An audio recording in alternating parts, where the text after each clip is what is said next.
Ta main droite levée comme moi. Dites après moi, Seigneur, mon Dieu, mon roi, ce soir, dispose-moi pour recevoir la sémence vivante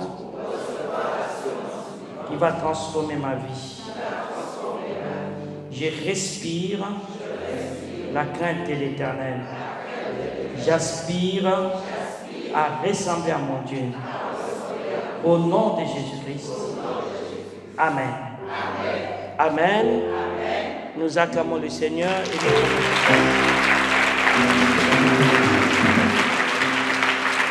prenez place, asseyez-nous confortablement.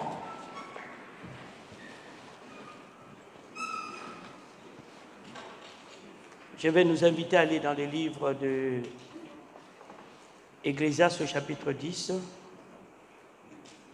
les versets 16 à 17. Nous sommes toujours dans notre thème qui s'intitule La grandeur des points, le couronnement de la maturité. La grandeur des points, le couronnement. Et nous avons expliqué, et je vais encore réexpliquer, le couronnement dans la grandeur ici, c'est comme une récompense. Comme Jésus-Christ, notre Seigneur et Sauveur, la Bible dit, il est parti auprès de son Père pour être, comment dire,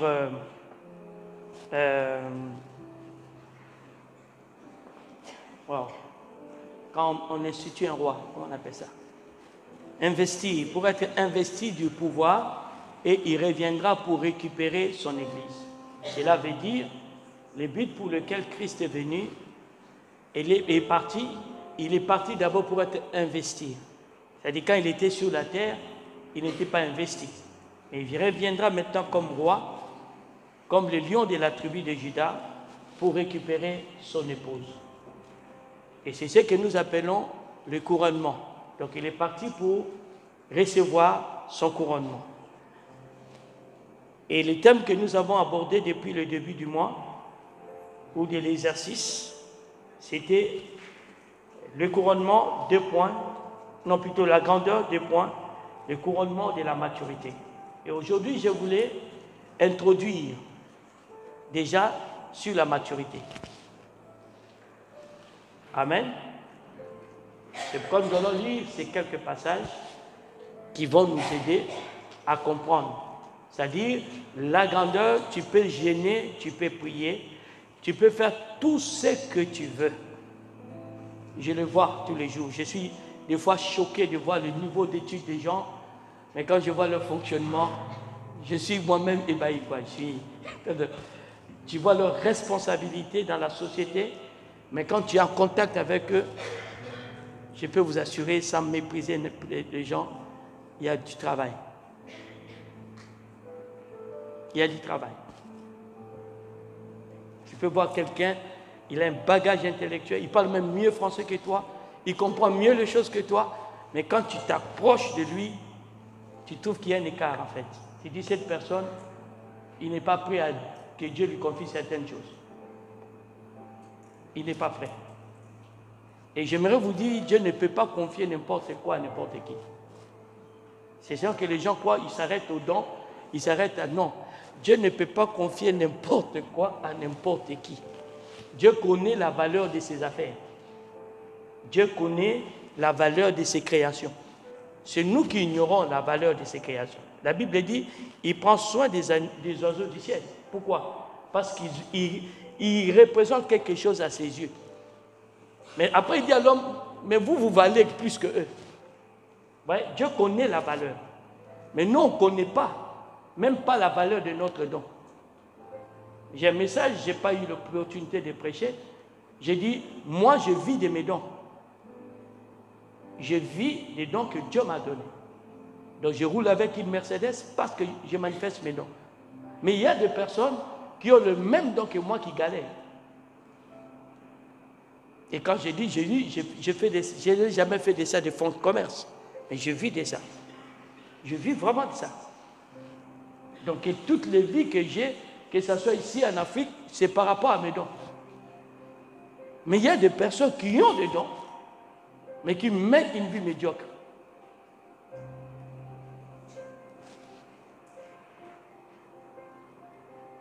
Et ce n'est pas moi. Beaucoup vont mourir pauvres dans le milieu chrétien parce qu'ils ont méprisé ce que Dieu a mis en eux. C'est comme ça que je vous ai demandé de nous recycler, de nous enrôler pour qu'on puisse aller quand même à la quête de vos appels, de vos dons et de votre mission. Vous allez vous-même vous retrouver que les responsables, ce n'étaient pas les diables, c'était vous. Les responsables n'étaient pas les diables, c'était vous. Je donne un exemple. J'étais en déplacement quelque part lorsqu'un ami pasteur me dit, j'étais passé à Chartres et on m'a parlé que vous avez un frère qui est ingénieur et spécialisé à l'informatique. Est-ce qu'il peut me monter comment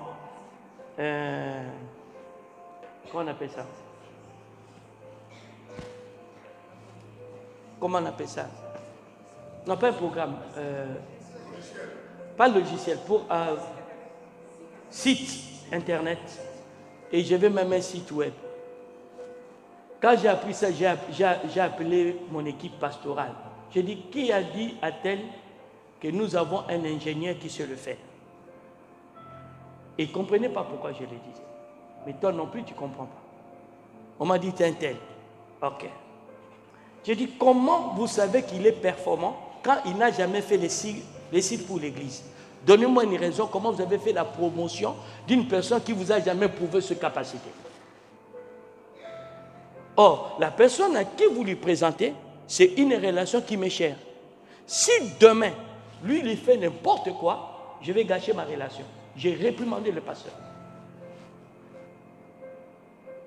Parce que c'est logique. Je ne peux pas faire la promotion de quelque chose que je ne connais pas.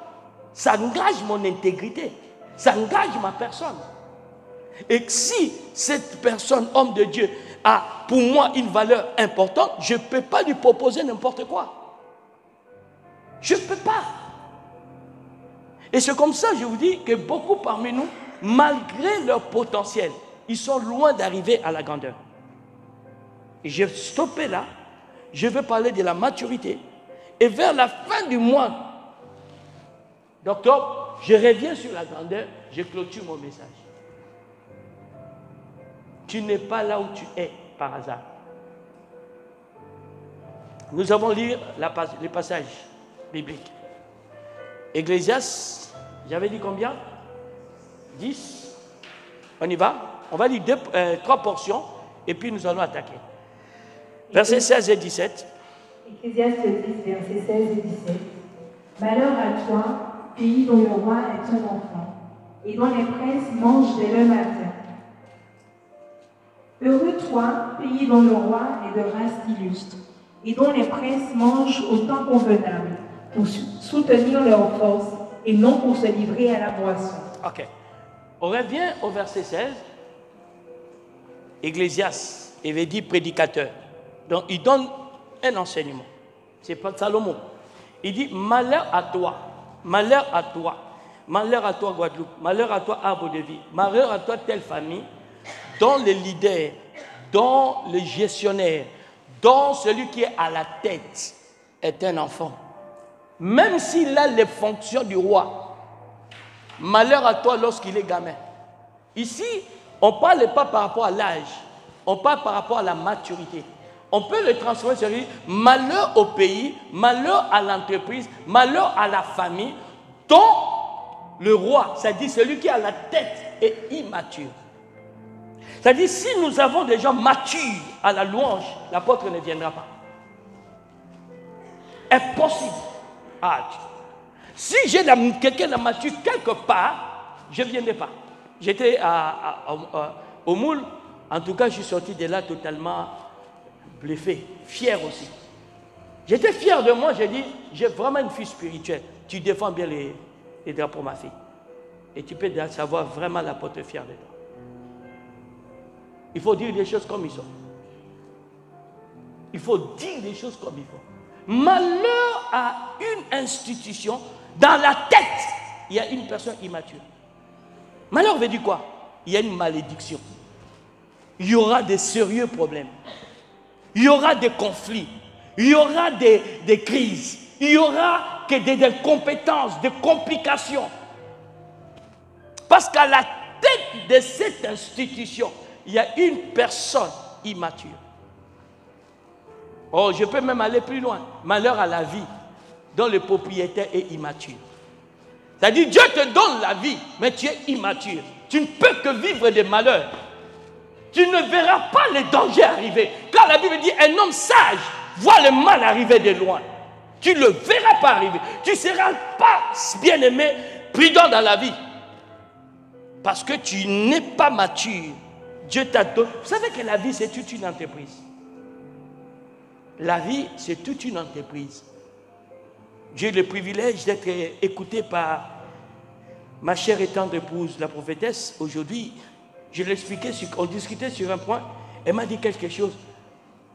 Je n'avais pas compris que tu me disais ça comme ça. Maintenant, je viens de comprendre. Et à la fin, je lui ai dit, tu sais, si tu avais compris, au moment que je t'avais parlé, tu serais très loin. Dans un domaine spécifique. C'était quoi? Je ne lui parlais pas combien, elle s'est prêché ou quoi. Je lui parlais seulement des facteurs temps. J'ai dit, qu'est-ce que tu fais de ton temps? Pourquoi tu es trop fatigué? Vous savez, c'est difficile de voir ta femme fatiguée. Alors, toi, tu fais quoi? Parce qu'elle a beaucoup de travail. Mais tu réalises que tu as plus d'occupation qu'elle. Mais toi, tu arrives à te reposer. Elle te voit te reposer. Je ne sais pas si elle t'envie ou pas. Je ne sais pas si elle t'envie quand tu restes en train de regarder. Elle dit, la vie est injuste. Comment lui, il est tranquille comme ça, tout ça, il ne court pas. Mais moi, je ne fais que courir. Mais ce n'est pas moi. C'est la manière que tu gères tes 24 heures qui t'est donnée. Et Dieu ne viendra pas le faire à ta place. Malheur à une personne qui est en bonne santé et qui est immature. Oh, je dis à quelqu'un, malheur à quelqu'un qui gagne 1 million d'euros, qui gagne 5 000 euros par mois, mais qui est immature. Oh, je dis à quelqu'un, malheur à une personne qui a hérité quelque chose d'important, mais qui est immature. Ma fille, malheur. Quand on est belle, on est immature. On est malheureux. Quand on est intelligent, on est immature.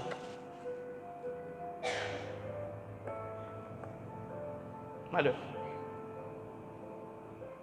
C'est pas moi. Il dit malheur. Dont les princes mangent dès le matin. C'est-à-dire, il vit pour manger, il vit pour la consommation. Mais il ne sait pas que la vie n'est pas la consommation. La vie, c'est quoi? C'est que tu produis. Savez-vous que vous êtes utile par rapport à la productivité et non par rapport à ce que vous avez? Vous êtes utile. Vous êtes incontournable par rapport à ce que vous produisez. Par rapport à ce qui sort de vous, que par rapport à ce que vous consommez. Et combien aujourd'hui se donne la peine pour la consommation et non pour la productivité. Je suis utile. Vous vous êtes déplacé là pour m'entendre. Bah, vous savez que vous allez entendre quelque chose de bon. Si ce que je disais était des conneries, monsieur, tu es quand même un monsieur important. Tu as des charges. Tu as passé une semaine difficile. Peut-être pris. Tu n'as pas le temps à perdre 1 heure, 2 heures quelque part enfermé à écouter quelqu'un. Mais c'est parce que ce que je te dis, ça te sert quelque part. C'est comme ça que tu te déplaces. Malheur, lorsque vous ne comprenez pas ce que je suis en train de vous dire. Verset 17. Heureux toi, le pays dont le roi est de race illustre. Oh, j'aimerais trouver d'autres versions. On dit quoi? On dit de race illustre et dont les princes mangent au temps convenable pour soutenir leur force et non pour les livrer à la boisson. C'est-à-dire, c'est une personne qui consomment pour retrouver la force, parce qu'il est des races illustres. Ok, j'aimerais dire à quelqu'un, nous sommes tous chrétiens, nous sommes tous noirs, nous sommes tous guadeloupéens, mais nous n'évoluons pas dans la même dimension.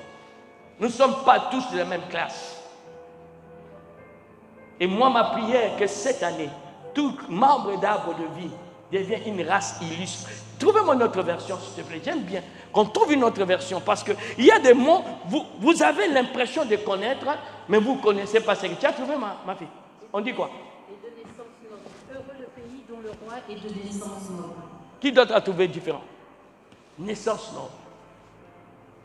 Pourquoi on parle... Ta référence dit quoi?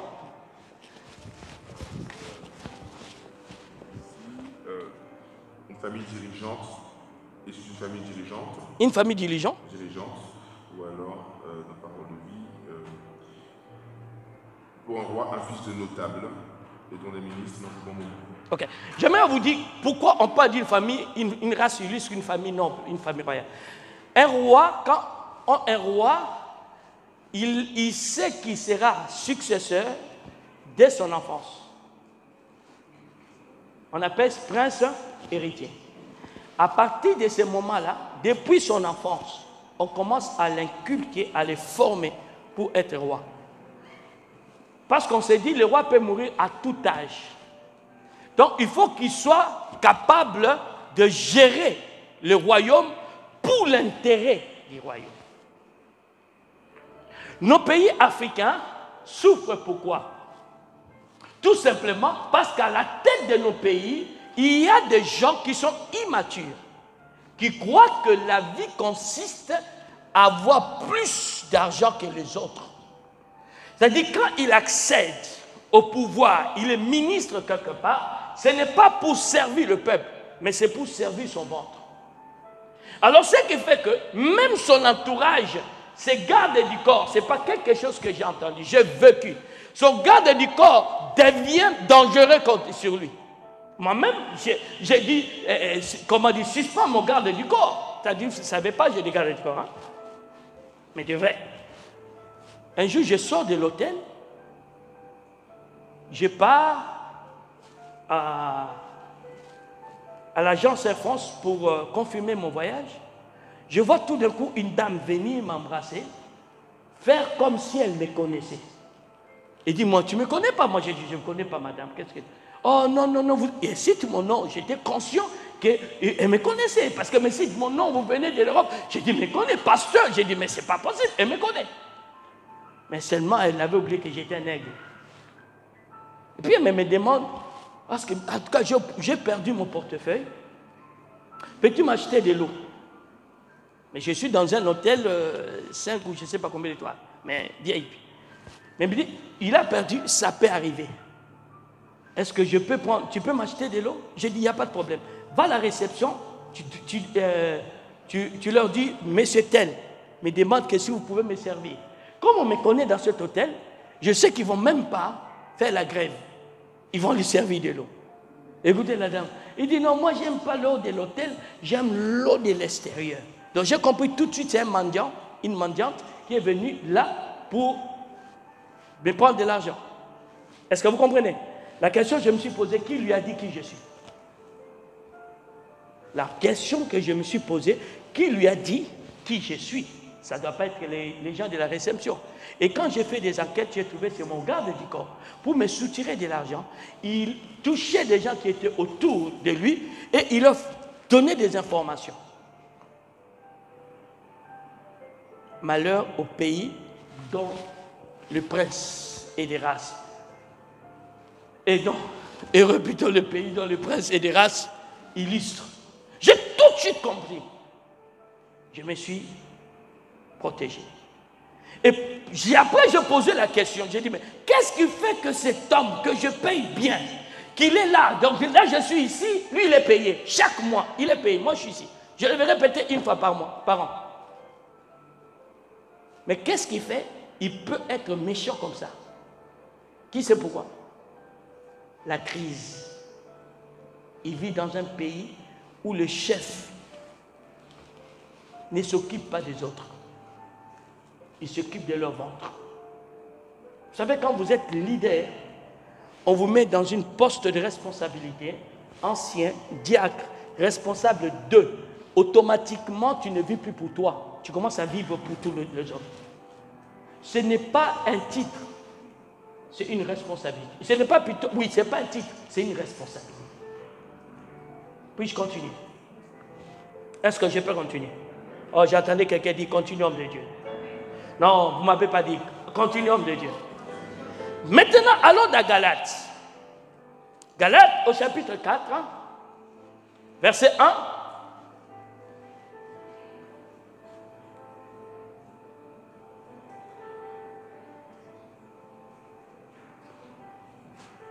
Galates 4, verset 1. On y va? À partir, hein? Or, aussi longtemps que l'héritier est enfant, je dis qu'il ne diffère en rien d'un esclave, quoiqu'il soit le maître de tout. Mais il est sous des tuteurs et des administrateurs jusqu'au temps marqué par le Père. Jusqu'au verset 7. Nous aussi, de la même manière, lorsque nous étions enfants, nous étions sous l'esclavage des rudiments du monde. Mais lorsque les temps ont été accomplis, Dieu a envoyé son Fils, né d'une femme, né sous la loi, afin qu'il rachetât ceux qui étaient sous la loi, afin que nous reçussions l'adoption. Et parce que vous êtes fils, Dieu a envoyé dans nos cœurs l'esprit de son Fils, lequel crie « Abba, Père ». Ainsi tu n'es plus esclave, mais fils. Et si tu es fils, tu es aussi héritier par la grâce de Dieu. Amen. J'attendais quelqu'un dire Amen. Nous revenons au verset 1. Écoutez-moi, ce que Paul est en train de déclarer. Il dit une chose qui est très importante et très capitale. Il dit ceci: or, aussi longtemps que l'héritier est enfant, je l'ai dit, qu'il ne diffère en rien d'un esclave, quoiqu'il soit le maître de tout. Verset 2. Mais il est sous des tuteurs et des administrateurs jusqu'au temps marqué par les pères. En fait, jusqu'à sa majorité, sous le pouvoir des tuteurs. J'aimerais dire à quelqu'un ceci. Un tuteur, c'est une personne que l'État ou le père paye pour s'occuper de son fils. Oh, le fils est l'héritier. Le tuteur n'est jamais héritier. Il est là pour former l'héritier. Mais tant que l'héritier est un gosse, est une personne immature, une femme immature, toutes ces bénédictions ne peuvent être gérées par Chamba. Selon les Écritures, tout enfant de Dieu ou toute personne qui est née de nouveau est un enfant de Dieu. Vous êtes des enfants de Dieu. C'est-à-dire, entre toi et moi, Dieu ne nous traite pas, moi et mes privilèges, toi et tes défavoris. Pour quelle raison? Mais qu'est-ce qui fait que dans les résultats, on n'a pas le même? C'est à cause de notre maturité. Si toi, tu ne grandis pas dans la maturité, les choses que Dieu veut faire avec toi, il attend. Il attend. Mais moi, parce que je grandis, Dieu ne me donne plus de puissance, plus de relations, parce qu'il sait qu'il n'y aura pas de gaspillage, il n'y aura pas de perte. Mais parce que toi, tu refuses de grandir, l'Éternel attend. Ton mariage attend, il dit non, je ne veux pas que mon nom soit sali à cause de lui. Parce que quand elle va se marier, un mois après, elle va divorcer. Un mois après, il y aura tel problème. Alors, le monsieur va dire, c'est ça, se marier avec une chrétienne. Quand son patron va vouloir le proposer un poste de responsabilité important, il va créer des problèmes dans cette entreprise. Alors le patron dira, oh non, c'est un chrétien ou une... Beaucoup parmi vous, vous attendez les faveurs de Dieu. Et Dieu attend aussi que vous grandissiez un peu. Et je m'aimerais m'adresser à une femme chrétienne. Ne te marie jamais à un homme immature. Comment peux-tu savoir un homme immature? Quelle femme veut savoir? Écoutez-moi. Quand tu rencontres un homme qui te parle de ses avoirs, dis-toi, il est immature. Un vrai homme te parlera de ses projets. Il te vendra sa vision. Quelqu'un peut dire amen avec. Non, quelqu'un peut dire. Écoutez-moi, je reviens. Est-ce que vous êtes avec moi? Est-ce que vous êtes avec moi? Donc, l'apôtre parlait des grandeurs. Je vais aller à la grandeur. Mes amis, c'est vrai, la grandeur existe. Je la vis. C'est vrai, la grandeur existe. Je vis des gens la vivre. J'ai eu des amis, hommes de Dieu. Je leur ai posé la question. Non, il y en a un qui me posait la question. Il dit, mais pourquoi un tel ne t'invite pas? Pourquoi un tel, toi tu nous invites, tel ne t'invite pas? Pourquoi? Qui veut savoir la réponse? Moi, j'ai dit, je ne comprends pas moi-même. Je leur ai dit, mais je comprends, je ne leur demande pas, mais je ne comprends pas. Écoutez la réponse, c'est enregistré, ils vont entendre. Écoutez la réponse. Ah, l'invité, c'est lourd, hein? Il faut lui payer en business class.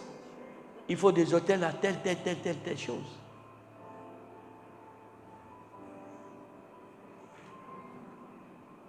Vous avez compris? L'invité, c'est quoi? C'est lourd.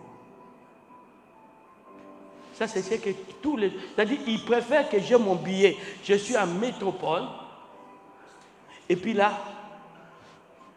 Mais nous, ce n'est pas ici, hein, je vous assure. Depuis Chartres, j'étais capable déjà de payer pour des hommes de Dieu des biens en business class. Et quand ils sont à notre main, et ça, on ne l'a pas encore fait ici, mais on a déjà fait une fois, ils sont vraiment spa, tous. Je les entretenais. Imaginez-vous, cet homme, quand il va t'inviter, il dit, mais moi, je ne pourrais pas lui donner tout ça. Et après, moi, je leur ai dit, non, moi, je vous donne selon les moyens que Dieu m'a donnés. Mais vous pouvez me donner aussi selon les moyens que Dieu vous a donnés. Ce n'est pas une comparaison. Je ne sais pas si vous comprenez.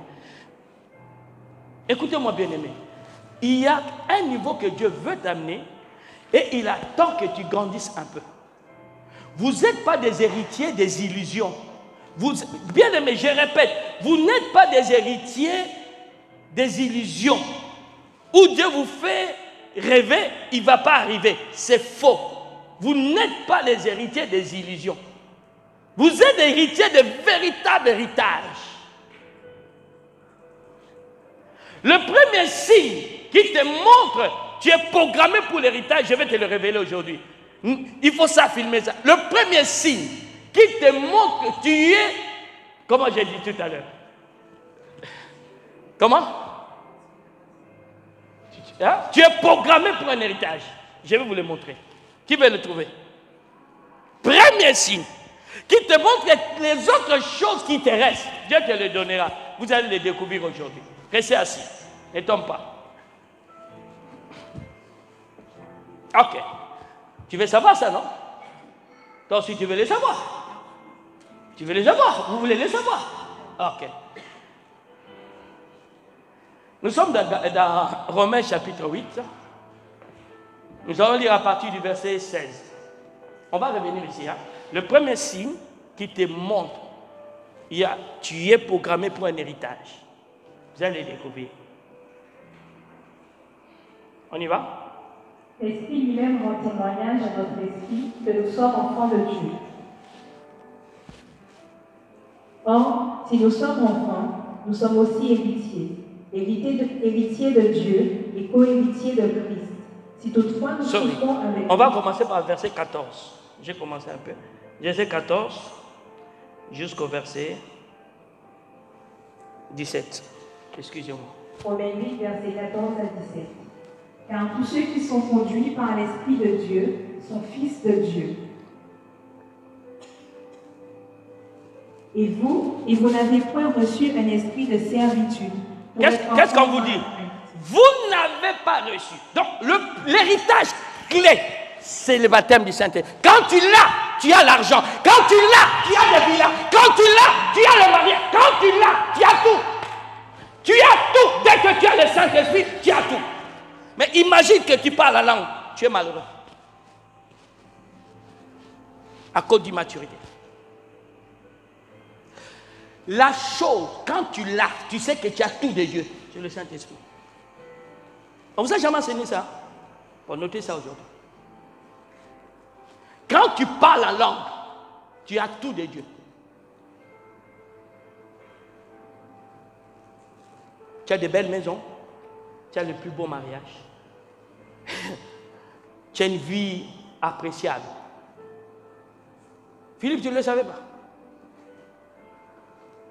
Vous savez que... Attendez, je vais vous dire pourquoi. Ce n'est pas moi qui dis, c'est la Bible qui le dit. Dans Jacques 4, verset 1 à 4, on vous dit, si vous ne possédez pas, parce que vous ne demandez pas.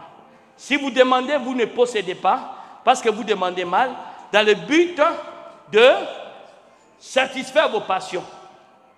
Écoutez, n'est-ce pas? Car l'amour du monde est l'inimitié contre Dieu, n'est-ce pas? Ne savez-vous pas que Dieu chérit l'esprit qui habite en vous?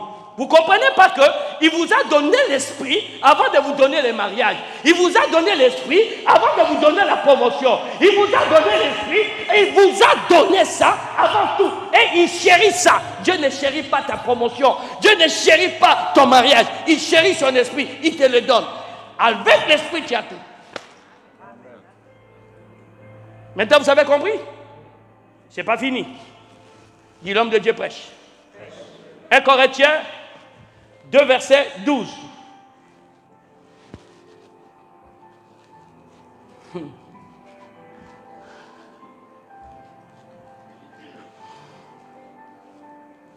Lisez 12.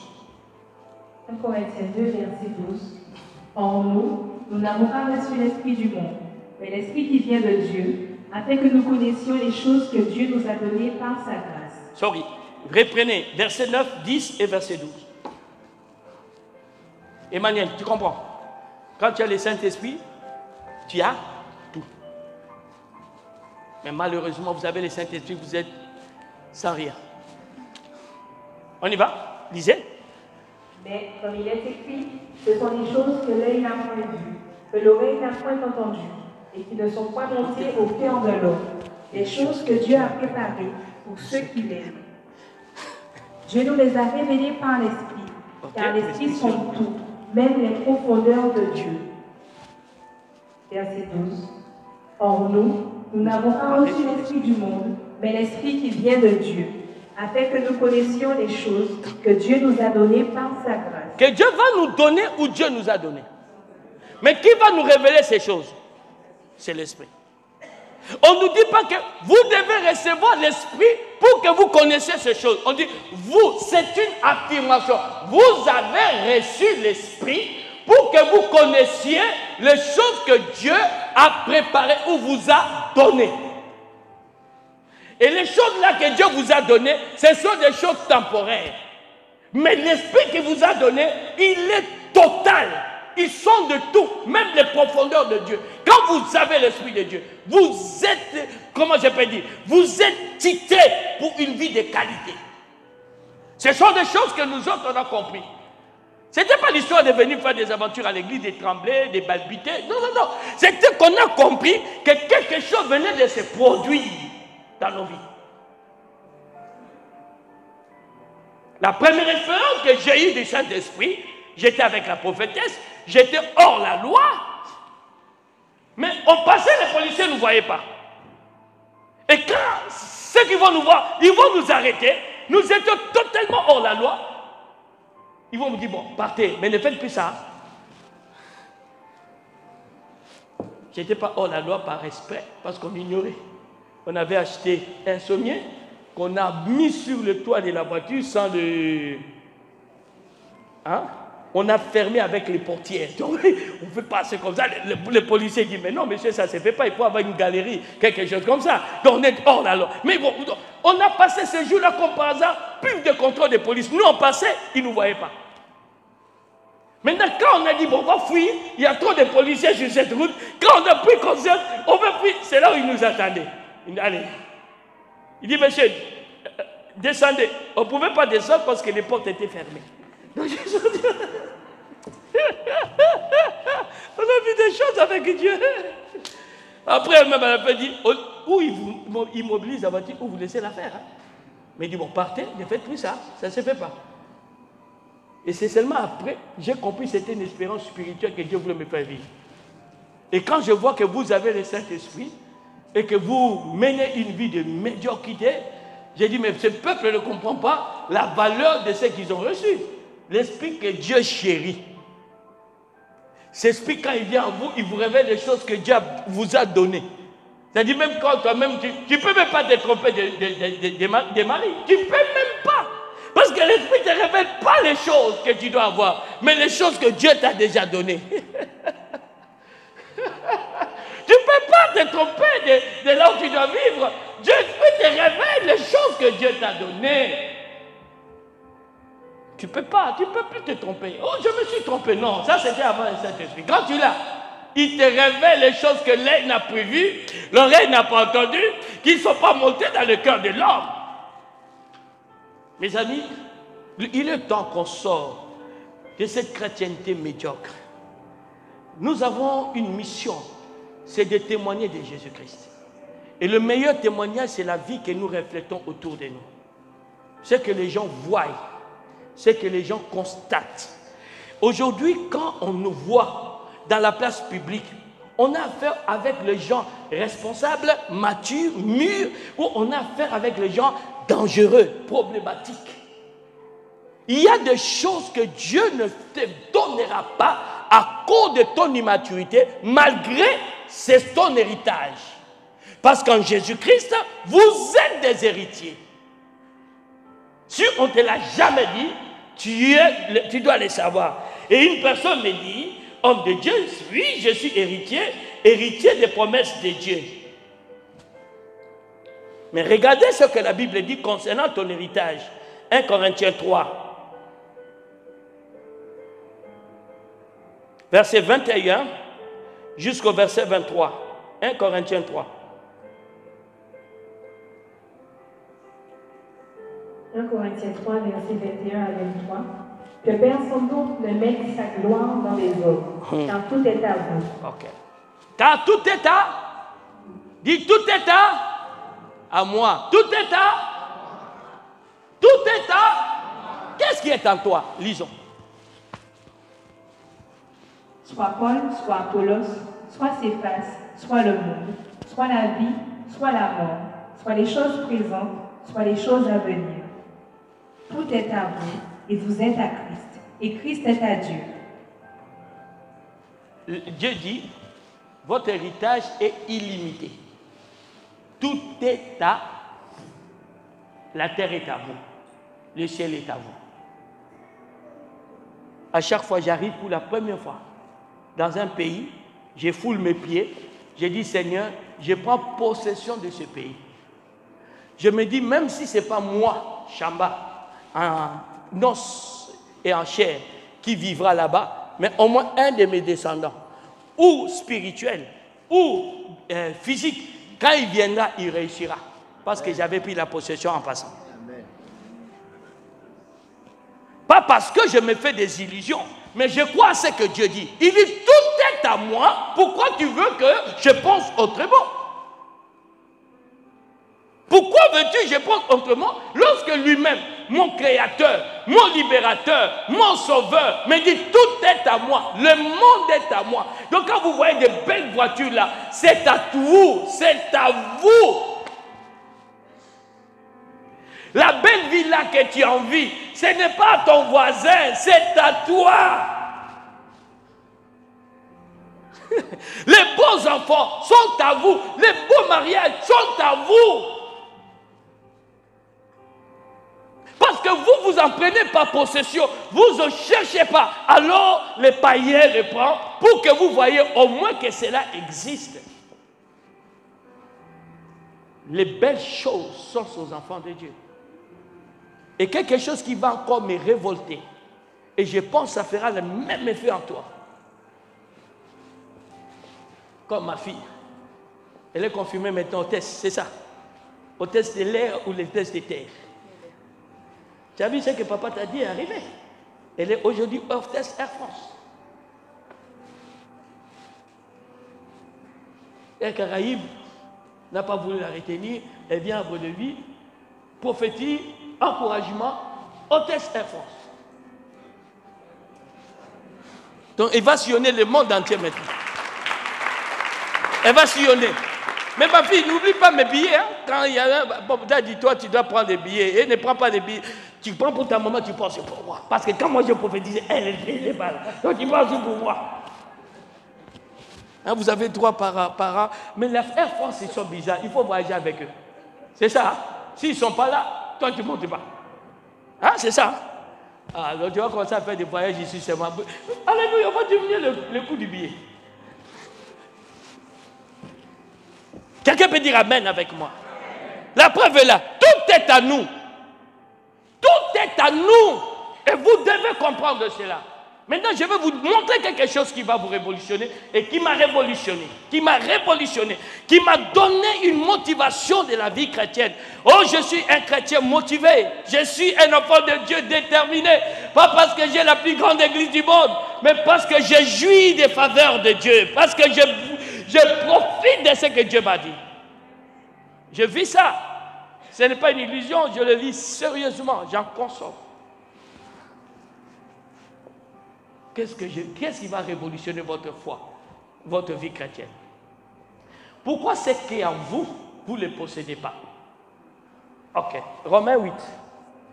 On ira maintenant au verset 19 jusqu'au verset 21. Romains 8, verset 19 à 20. Je bouge toi hein, pour les films, ça va? Ok. Il est beau ce petit. Hein? C'est pas, j'aime beaucoup ces gars. J'aime beaucoup mes fils là. Mais mes fils là me fuient. Je ne sais pas pourquoi. Il faut vous attacher à moi. Vous venez comme ça, vous me faites rire. Et voilà. On y va. Romains 8, verset 19 à 21. Aussi la création attend-elle avec un ardent désir la révélation des fils de Dieu. Ok. Car la création a été soumise à la vanité. Ok. Non de son gré, mais à cause de celui qui l'y a soumise. Ok. Avec l'espérance qu'elle aussi sera affranchie de la servitude, de la corruption, pour avoir part à la liberté de la gloire des enfants de Dieu. Parfait. Ça, c'est quoi? Ces lunettes-là. C'est quoi? C'est une création. Il faut faire la nuance entre créature et création. Créature, c'est tout ce qui a vie. Création, c'est tout ce qui existe. Maintenant, la Bible dit, donc dans la création, il y a la créature. Mais dans la créature, il n'y a pas toujours la création. Parce que pour la créature, il faut qu'il y ait la vie. Maintenant, on dit que la création attend que vous, les enfants de Dieu, vous vous manifestez. Pourquoi? Parce qu'ils ne sont pas à l'aise dans les mains des païens. Des millions, ils ne sont pas à l'aise. Des belles maisons, ils ne sont pas à l'aise. Des bonnes conditions de vie, ils ne sont pas à l'aise. Des belles choses, des places en business, ils ne sont pas à l'aise quand les païens s'assoient dessus. Et ils attendent que vous, les enfants de Dieu, vous venez leur libérer de leurs mains. Et c'est comme ça que vous allez voir vos héritages sont dans les mains des païens qui ne craignent pas Dieu. Ils ont de bons salaires, ils ont de bons postes, ils ont de bonnes situations. Parce que vous-même, vous n'en réclamez pas. Israël est parti se battre pour conquérir la terre promise. Dieu les a promis et ils sont partis. Ils savaient que c'est leur héritage. Et j'ai dit à quelqu'un, il y a quelqu'un qui occupe ton poste. Tant que toi, tu ne le réclameras pas, tu resteras toujours à son service, mais c'était toi qui devais occuper ces postes-là. Il y a des choses qui sont faites pour que toi, tu puisses bénir Dieu par des païens, mais toi, tu dois en avoir. Mais tant que tu ne comprends pas le mystère de la maturité, tu vas toujours vivre sur cette terre en manque, en illusion. C'est la raison pour laquelle j'aime des belles choses. Parce que d'ici, je ne l'ai pas, c'est les païens qui vont l'avoir. Et quand eux vont l'utiliser pour frimer, moi je vais l'utiliser pour montrer que quand on est en Christ, on est beau, on est belle. Eux, ils vont avoir des grandes maisons pour montrer aux gens leur richesse. Mais moi, j'en aurai pour faire loger les enfants de Dieu. Et ils auront des entreprises pour je ne sais pas quoi. Mais moi, j'aurai des entreprises pour créer des emplois, pour que les enfants de Dieu ne puissent aller se pointer dans Pôle emploi, ainsi de suite. Écoutez-moi, j'aimerais avoir la banque. Parce que pour que les enfants de Dieu qui ont des bonnes motivations, ils sont sérieux que je puisse leur prêter l'argent, que des païens qui, quand ils te prêtent, ils te couillonnent même. C'est-à-dire que tu te retrouves surendetté à un niveau que tu ne peux pas t'en sortir. Parce que lui, quand il te prête l'argent, il voit plutôt comment te rendre pauvre. Mais quand moi j'aurai ma banque, quand Beau de Vie aura la banque, aïe aïe aïe, quelqu'un dit donc toi tu rêves trop là. Quelqu'un peut comprendre ce que je suis en train de dire. Écoutez-moi bien aimé, il y a des choses que je ne pensais pas un jour posséder. Parce que je n'ai pas vu mon père, ma mère, mes frères avoir. Aujourd'hui, quand je les possède, j'ai dit, quand vous êtes en Christ, il y a des réserves de bénédictions qui vous attendent. Mais pour que Dieu vous les donne, vous voyez, beaucoup ont appris que j'ai des gardes du corps que je paye. Mais une autre personne, c'est un sujet de fierté. Non, nous, ce n'est pas utilité. Ah, sors de la distraction, grandis un peu. Dis à ceux qui sont à côté, grandis un peu, s'il te plaît. Ah, dis-lui, grandis un peu. La grandeur t'attend, grandis un peu. Les bons salaires t'attendent, grandis un peu. Parce que vous savez, quand quelqu'un, Dieu te donne la richesse, bien aimé, la manière que tu vas dépenser l'argent avec la maturité est différente de la personne qui a. Moi, j'ai des enfants. De temps en temps, je leur donne de l'argent de poche. J'en ai plusieurs. Il y en a une, quand il prend l'argent de poche, il va faire d'économies. Mais il y en a des autres, quand il y a l'argent de poche, ils vont s'acheter des bonbons. Parce qu'il sait que le mois prochain, papa va donner encore un salaire. Pour eux, ce sont de Dieu. Toi, tu donnes. Mais celui qui est sage, à la fin, pendant les vacances, quand il part avec les autres, ils sont ses économies. J'ai même une qui m'a dépassé de voir qu'il va utiliser ses économies pour soutenir les parents. Donc, pendant que vous avez oublié, lui ou elle, quand il mangeait, vous lui donnez 10 euros, 5 euros, il met quelque part 10 euros et 50 euros, il consomme.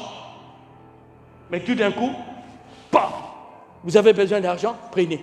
Oh, tu parles la langue, tu dis, mais où tu n'as pas dérobé? Non, à chaque fois, j'économise. La différence, la maturité et l'immaturité.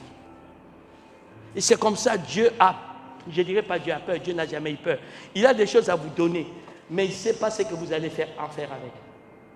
Il ne sait pas. Il le vit, il dit non, non, non, je ne veux pas qu'il aille en enfer. Donc, pour bien qu'il reste pauvre, pauvre Lazare, comme ça, au moins, il va aller au paradis. Si je lui donne toutes ces choses-là, si je le mets à la tête de l'église quelque part, il y aura... Donc, les gens ne viendront plus à l'église. Donc, je préfère le sauver que lui donner tout. Oh, mon ami, ton immaturité est un problème sérieux qui te conditionne dans la pauvreté, ma fille. Qui te conditionne. Tu entends ce que je te dis? Parce que je t'ai conseillé, mais tu as fait autrement.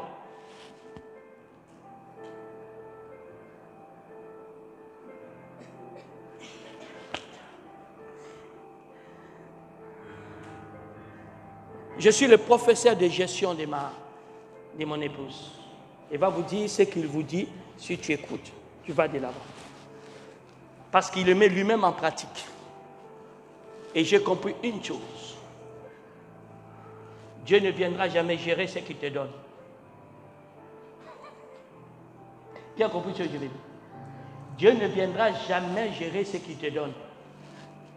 Dieu te donne pour te voir heureux. Mais il te laisse toi gérer.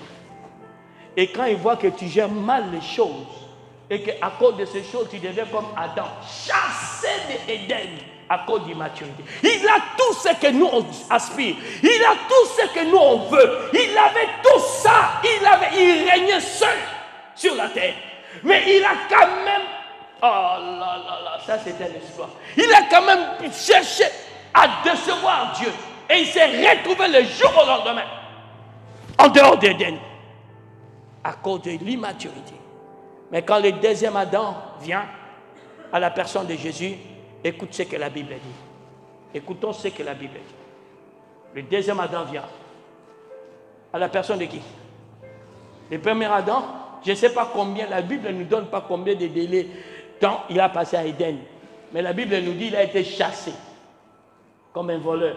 C'est-à-dire on l'a placé quelque part, il est sorti de là comme un voleur. Mais écoutez le deuxième Adam. On est dans Luc 2. Si cette année tu n'es pas mature, on ne sait plus quoi faire. Regardez, deuxième Adam.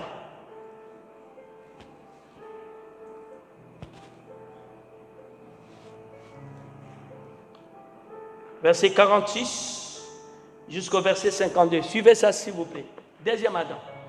Lui vient différemment. Luc 2, à partir du verset 46. Au bout de 3 jours, ils le trouvèrent dans le temple, assis au milieu des docteurs, les écoutant et les interrogeant. Tous ceux qui l'entendaient étaient frappés de son intelligence et de ses réponses.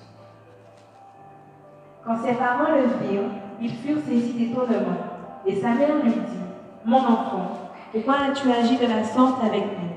Voici, ton père et moi, nous te cherchions avec angoisse. » Il leur dit, « Pourquoi me cherchiez-vous? Ne saviez-vous pas qu'il faut que je m'occupe des affaires de mon père? » Mais ils ne comprirent pas ce qu'il leur disait. Puis il descendit avec eux pour aller à Nazareth, et il leur était soumis. Sa mère gardait toutes ces choses dans son cœur. Et Jésus croissait en sagesse, en stature et en grâce, devant Dieu et devant les hommes. Le deuxième Adam, quand il vient, la Bible nous montre ce secret. Ce qui a fait qu'il puisse accomplir parfaitement sa mission et être couronné par Dieu. Être couronné de la grandeur. Au point qu'il porte le nom qui est au-dessus de tous les noms. La Bible dit, il était intéressé à la connaissance de la parole. Il avait une priorité que toi tu n'as pas. Il voulait, parce qu'il avait compris ce qui a déchu Adam. C'était son ignorance, sa mauvaise interprétation de la parole. Alors lui, dès son jeune âge à 12 ans, il était intéressé de lire la parole, de comprendre, de questionner, il était dedans. Combien de temps, toi, tu passes pour chercher à connaître les plans, les desseins de Dieu pour ta vie? Je ne lis pas la Bible pour venir prêcher. Je l'ai expliqué à la prophétesse. Tout ce que je prêche, quand vous m'entendez vous prêcher, c'est parce que j'ai médité pour moi. Je ne prêche pas pour que toi, tu sois impressionné par ce que je dis. Je prêche ce que j'ai compris, où je vis, où je suis en train de mettre en pratique et j'aimerais partager avec toi. C'est ça la nuance. C'est ce que je t'ai dit ce matin. Je ne prêche pas. Ne pensez pas que je viens vous donner des leçons de la vie. Il y a des gens qui ont des bagages intellectuels plus que moi ici. Je n'ai aucune leçon de vie à vous donner. Il y a d'autres qui sont plus âgés. Il y a une dame, même on discutait. Il a oublié que c'est l'homme de Dieu. Dit, tu t'es porté comme ça. J'ai rigolé. Donc j'ai aucune leçon de vie, ni de maturité. Mais quand je comprends quelque chose, j'ai envie de partager avec vous.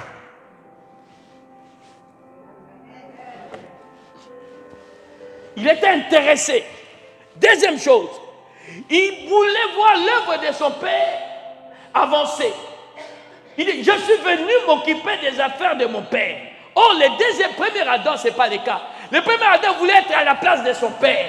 Mais lui, il ne veut pas être à la place de son père. Il veut voir l'œuvre de son père avancer.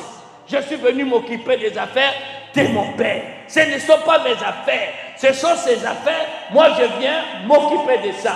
Mais premier Adam, si tu manges, tu deviendras comme Dieu. Lui, il veut être comme Dieu. L'autre ne veut pas être comme Dieu. Il veut simplement que ce qui est de Dieu puisse prospérer. La nuance, hein? Je vais chanter si c'est moi qui fais la solo. Je vais venir à l'église si c'est moi qui ai mis en valeur. Je vais m'engager quelque part si je suis le leader. Non. Non. Ma plus grande préoccupation, comment faire pour que l'œuvre de Dieu avance. Et la Bible dit, il était soumis au verset 51, soumis en toutes choses. La première signe de maturité, c'est ça, la soumission. Quelqu'un qui est mature, Il sait se soumettre quand il faut. Il s'est soumis. Les enfants, pour qu'ils se soumettent, il faut leur crier dessus. Vous avez jamais remarqué? Tu l'interdis quelque chose là, tu tournes le dos, tu le vois en train de le faire. Ça t'énerve, vrai ou faux? Mais une personne mature, dès qu'il comprend pourquoi, il obtempère. Il était soumis. Il était soumis aux gendarmes. Il était soumis aux policiers. Il était soumis aux hôtesses quand il est dans l'avion. Mettez vos ceintures. Il ne boude pas. Il ne fait pas de grève. Oh, ne bougez pas, restez assis. Il ne boude pas. Il ne fait pas de grève. Il était soumis. Et la Bible dit, alors il croissait. Voyez-vous, il n'a pas commencé à dire, je veux des responsabilités à l'église. Je veux des responsabilités dans les entreprises de mon père.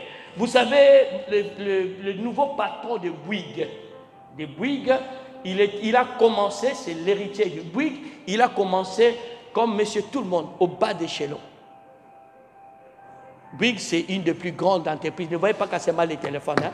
TF1, tout ça, tout ça. Ce sont des grandes familles, des milliardaires français. Mais le fils a commencé là. Bolloré, pareil, il a commencé au bas d'échelon. Il ne travaille même pas dans l'entreprise de son père. Bolloré, que vous connaissez. Il ne travaillait pas dans l'entreprise. Il a commencé bas. Qui d'autre? Bernard Arnault, l'homme le plus riche que la France. Lui-même, il est plus riche que sa femme. Regardez comment il forme ses enfants. Il compte ses enfants par le niveau le plus bas. Mais je ne comprends pas pourquoi nous, on veut directement le niveau le plus haut, le plus grand poste, le plus connu, le plus célèbre. Non. Le niveau bas, ce n'est pas à nous. Nettoyer l'église, ce n'est pas à nous. Les quoi? C'est pas nous. Non, non, non. Nous, il faut qu'on soit des sages. Nous, il faut qu'on prêche. Non, non. Mais les niveaux là d'accueillir les gens, de leur sourire, c'est pas nous. Des fois, je finis le samedi comme ça, il n'y a qu'une seule personne qui nettoie l'église. Je dis, regarde les enfants de Dieu. Mais dimanche, ils seront là en train de chanter. Jésus bénis-nous, Jésus bénis-nous. Mais en fait, quand vous faites tout ça, cette dame ne peut qu'être bénie. Des fois, elle est seule. Des fois, elles sont deux, trois. Je regarde pour une grande salle comme ça. Mais qui va faire le nettoyage? Oh, vous êtes trop grand pour ça. Ça, c'est pour vous. Pour eux, c'est... Mais ils ne sont pas étonnés de voir que tu as aujourd'hui ton mari, tes enfants. Tu as vu comment ta fille est bénie? Hein, voilà. Tu ne fais pas de bruit. Je ne sais même pas si combien de fois j'ai été reçu dans mon bureau. Et ça ne dépasse même pas 2 ans depuis que je te connais. Mais... aujourd'hui, diaconesse, hein? Mais vous le verrez seulement nettoyer. Elle ne fait pas de bruit. L'Église, vous ne savez même pas si elle existe. Mais j'arrive au Canada, Dieu parle de l'Église. Ah, on dit l'Église, bon, tu vas faire partie de l'équipe pour l'église de proximité à Pointe-Noire. Bombe atomique. Vous savez, des fois, vous voulez paraître, mais Dieu ne vous voit pas. Est-ce que vous le savez?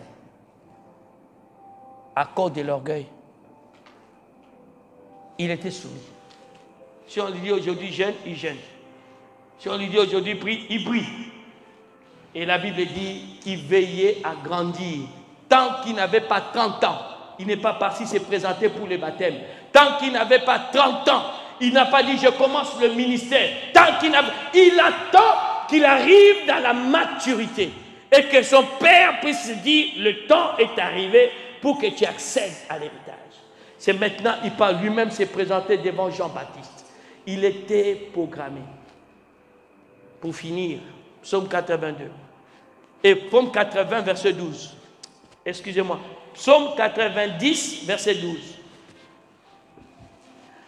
La maturité. Oh, je vais accéder à la grandeur. Je vais occuper des grands postes. Je veux un bon mariage. Je veux une vie confortable. Je veux des postes magnifiques. Oh, aspire d'abord à être mature. Gagne dans la maturité.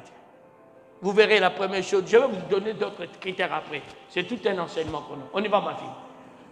Enseigne-nous. Est-ce qu'on peut tous les lire ensemble?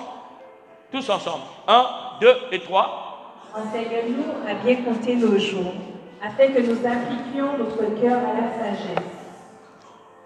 Voyez-vous, ça c'est le roi Salomon qui donne cette prière.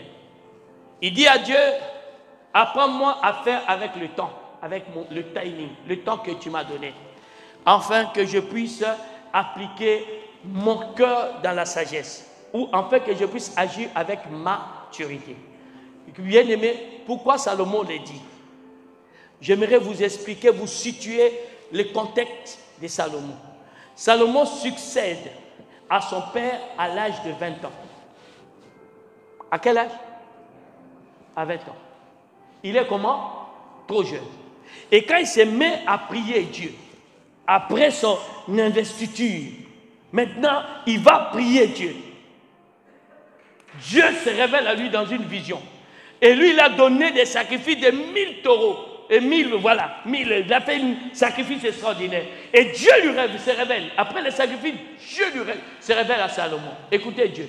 Demande-moi ce que tu veux, je vais te le donner.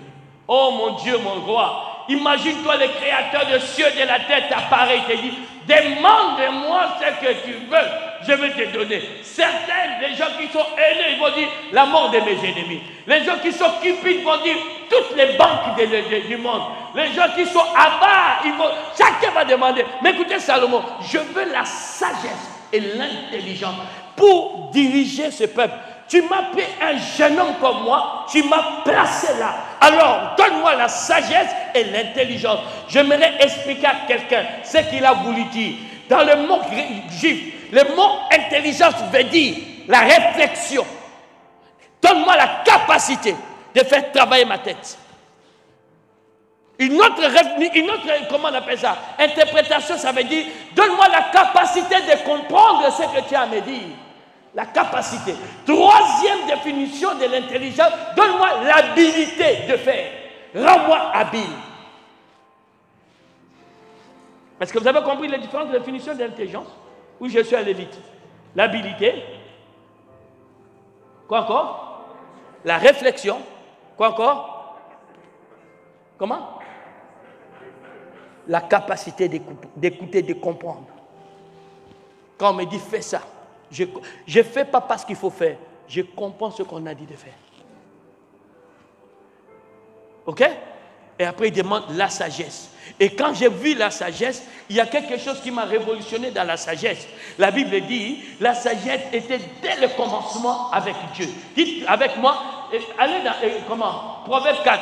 La sagesse était dès le commencement avec Dieu. Dites avec moi, la sagesse était dès le commencement avec Dieu. Okay. Vous savez ce que ça veut dire? Le mot commencement dans la Bible veut dire dîme. Vous voulez que je répète? Quand vous lisez au commencement Dieu créa, ça veut dire dîme.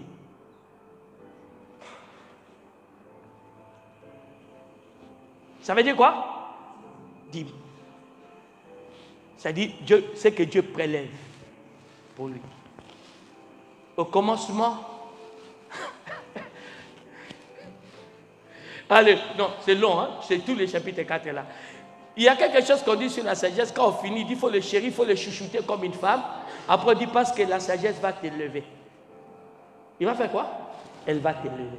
Elle va te donner la grandeur. Oh, la sagesse égale à la maturité. Lisez ces passages. On dit que c'est la sagesse qui remplit une maison des richesses et des trésors. La maturité. Mon ami, je voulais t'introduire une nouvelle approche pour que tu puisses comprendre les promesses que Dieu t'a faites ne sont pas des fausses promesses. Vous êtes des héritiers réels, mais il faut que vous grandissiez. Il faut que vous gagniez dans la maturité. Nous allons continuer dimanche. C'est pourquoi j'ai dit, je ne vais pas trop vous prendre du temps aujourd'hui. Mais si vous ne comprenez pas, vous ne saisissez pas ce message de la grandeur, 2 points, couronnement de la maturité, et vous ne cherchez pas la maturité, vous allez nous faire mal à la tête. Mais ce qui est sûr et certain, je ne suis pas en Guadeloupe éternellement. Je reste convaincu, je partirai. Je ne partirai pas pour chercher quoi faire, parce que je sais ce que je vais faire. J'expliquais à une personne, ma vie avec Dieu est une programmation. Ma vie avec Dieu est une programmation. Ça n'a jamais été un fait de hasard. Story. Tu peux couper s'il te plaît. Au revoir. À bientôt.